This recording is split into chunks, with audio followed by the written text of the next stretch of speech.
Man gribas smieties.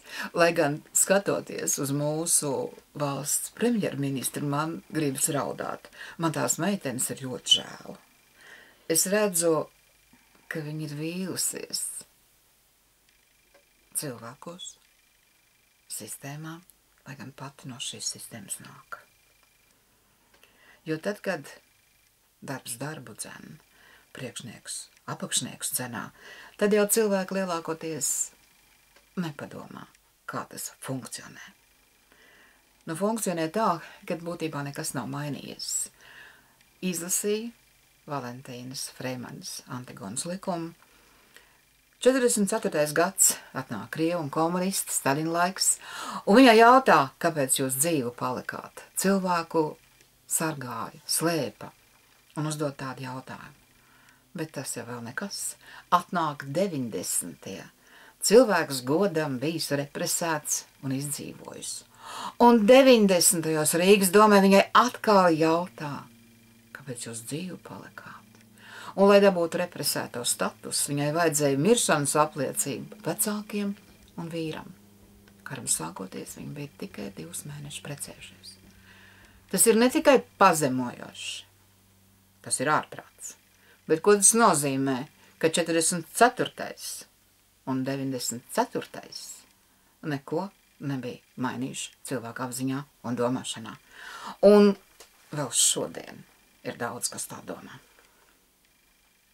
Bet mēs esam likteņa griežos. Tas rats tik ātri var pagriezties pretējā virzienā. Un ko sēsi to pļausi un viss nāk atpakaļ. Karmiskie parādi ir jāatstrādā. Es neesmu ļaunatmenīgs cilvēks, proti piedot un aizmirst. Bet ja kādam dar pāri, tad gan es iestājos. Un to es darīju jau 7. klasē, kad otrgadnieks daudzīja man solobiedru Imantiņu, un es vienīgā, sīkākā, nostājos priekšā un teicu, situ man arī, es esmu mazāk, man nesit. Bet tur durvis stāvēja puiku bars, kas skatījās, kā tas notiek. Nožēlojami. Un 7. klase, tie ir nākošie vīrieši. Diemžēl. Tagad aug jaunā paudze, kas iet jaunsargos, beidz skolu un iet armijā. Un man ir prieks uz viņiem skatīties, gan tiem, kam 15, gan satiekot to, kas pirmo iesaukumu beidz, un tagad ir mājās. Taisna mugura, pašapziņa.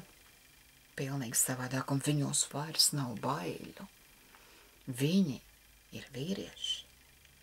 Un būs gan labi vīri, gan brīnišķīgi tēvi un ļoti labi dzimtenes sargi.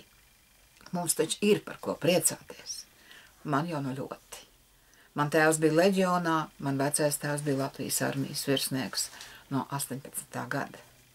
Man vecais tēvs pie cēsītē arī cīnījās par Latvijas brīvību, būdams ļoti jauns. Man ir ar ko lepoties par manu tautu, gan toreiz, gan tagad.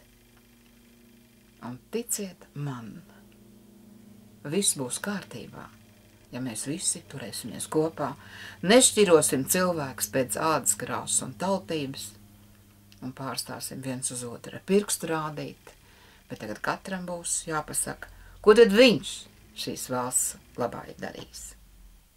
Nu, liela daļa pat nav uz vēlēšanām gāja. Kādas tiesības vērt mut vaļā? Nekādas. Pietiek klusēt. Jā, mums tos, kas nosūdz, nostučī, kā saka, bet kā var kārtību uzturēt? Un ir labi, ka kāds pa logu redz, kad notiek kaut kas aplams, likuma pārkāpums, tad ir jāpiezvan. Un ar to vajag lepoties. Kad beidzot mūsu valstī cilvēks sapratīs, ka tas ir valstiskums un valstiska domāšana, domājot par kopēju labumu. Vai ne? Kopējs labums. Mainiet domāšanu. Mēģiniet kā es. Man ir labi tad, kad jums ir labi. Atā.